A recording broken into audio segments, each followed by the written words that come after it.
तुमच्या ऑफिसला आम्ही कमीत कमी 20 ते 25 वेळेस आलो आहे। तुम्ही परवाच्या दिवशी पर्यंत आम्हाला पाणी देता येत नाही म्हणलो त्यानंतर रात्री तुम्ही आम्हाला पाठीमागच्या 11 तारखेपासून पाणी घ्या म्हणून लेटर कसं काय खोटं दिलं तुम्ही, याचा अगोदर आम्हाला उत्तर द्या। त्याच्याविषयी बोलणार नाही, आम्हाला समांतर पाणी वाटप तुमच्याने होतंय का नाही? समांतर वाटप म्हणजे 28 फेब्रुवारी पर्यंत तुम्ही प्रशासन म्हणून आमच्यासाठी आजपर्यंत काय केलं? पाणी कसं देणार?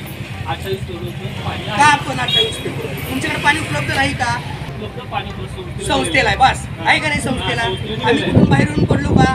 मला सांगा, परवाना धारकाला तुमचं वाच आहे का लाभ क्षेत्र लाभ क्षेत्र परवाना धारक नाही? लाभ परवाना धारक पण येणार पिकाची नुकसानी। तिसरी गोष्ट, आमच्या परवान्यावर किंवा आमच्या मुठीवर किंवा आमच्या वायरला काय हानी पोचली तर सर्वस्वी संस्था जबाबदार। तुम्हाला सांगून आजपर्यंत कार्य केले, त्याच्यानंतर तुम्हाला न सांगता कार्य करणार। तुमचे पाय धरून पाया पडून सांगून गेलो एक दिवशी आम्हाला इथंपर्यंत आणू नका, आमच्यावरती वेळ येऊ देऊ नका। म्हणजे आमची पिकं असं झाड लागले समजा जळून गेले।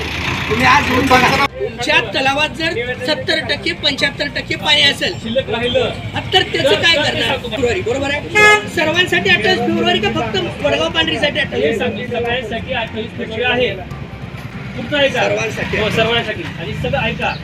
जर तुम्ही म्हणतात 28 फेब्रुवारी नंतर जर पाणी शिल्लक राहिलं, सगळं ऐकून घ्या, शिल्लक राहिलं तर पाणी वापर संस्थेला 2005च्या कायद्यानुसार अधिकार देण्यात आले आहे की ते उन्हाळ्यात पाण्याचा उपयोग कसा करून घेतील। मग उन्हाळ्यात त्यांनी अर्ज घेतील किंवा नाही घेतील किंवा आम्हाला कळतील की आम्हाला पाण्याची आवश्यकता नाही, हे सगळे पाणी वापर संस्थेला अधिकार आहे। आणि त्या संस्थेच्या आणि त्यात आम्ही काय करणार, बिगर सिंचन जे जुलैपर्यंत पाणी पिण्यासाठी राखीव ठेवणार आम्ही। कधी ठेवलात त्याच्याबद्दल मला एक तुम्ही गेल्या 5 वर्षाचा गोष्वारा हो देणार आम्ही। आपल्या तलाव साहेब तुमच्या रेकॉर्डनुसार आपल्या तलावावरती किती परवाने आहेत मला सांगा? 67 हेक्टरचे परवाने आहेत। आपला तलाव किती हेक्टर सिंचन क्षेत्राचा आहे? 254 हेक्टर। उर्वरित पाणी कुठं जातंय? चोरी होते का? चोरी करणारे कोण? चोरी नसते। मग कसं चोरी नसते मला त्याचं सांगा। तुम्हाला आकडेवाईज पाहिजे कोणी पाणी नाही आपल्याकडे 200 हेक्टर क्षेत्राचं सिंचन क्षेत्राचा तलाव आहे बरोबर आहे? तुमच्याकडे एक्स्ट्रा पाणी किती राहतंय? एक्स्ट्रा पाणी आमच्याकडे नदीमध्ये संपलं पाहिजे का नाही? मग तुम्ही माळेगाव पांढरी कार्यक्षेत्रातल्या लाभ क्षेत्राबाहेरल्या परवानाधारकांना का बंद केलं? बंद केलंच नाही ना। कशासाठी चालू साहेब बंद केलं नाही, पैसे गाव का रिवतोय? जमीन अक्वायर झाली, तुमच्या क्षेत्रात माझा अधिकार आहे का? माझ्या आजोबाची जमीन गेली आहे तिथं, मला माझा अधिकार नाही का? जी आत्ता बांधणारे आहेत कुणाची जमीन गेली म्हणून बांधतात?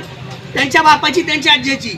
माझ्या बापाची, माझ्या आज्याची, कुणाची रोड मध्ये गेली, कुणाची कुठे गेली, कुणाची कुठे गेली? ते तुम्हाला परवाना दिला नाही तुम्ही दिलाय नाही परवाना त्याच्यामुळे दिला तुम्हाला दिलाय का नाही साहेब?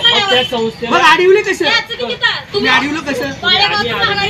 संस्थेने अडवले, संस्थेला संस्था कुणाच्या अंडर काम करते साहेब? ते सांगितलं त्या संस्थेला। नाही मला सांगा, मध्ये पण जमीन गेलेली आहे, तलाव मध्ये पण हिने कट केलेलं आहे। माझ्या आयुष्यामध्ये 50% आयुष्य मी आर्मीमध्ये सेवेमध्ये घातलो। त्यानंतर आल्यानंतर काहीतरी उद्योगधंदा करून खावं म्हणून शेतीसाठी 10 लाख ते 11 लाख रुपये खर्च करून माळेगाव तलावामधून परवाना काढून पाईपलाईन केलो। मग काही लोकांना हे ठीक वाटलं नसल्यामुळं माझं ह्या वर्षी पाईपलाईन मोटरी बंद केली त्यांनी, माळेगाववाली संस्था आणि कदम साहेबांनी।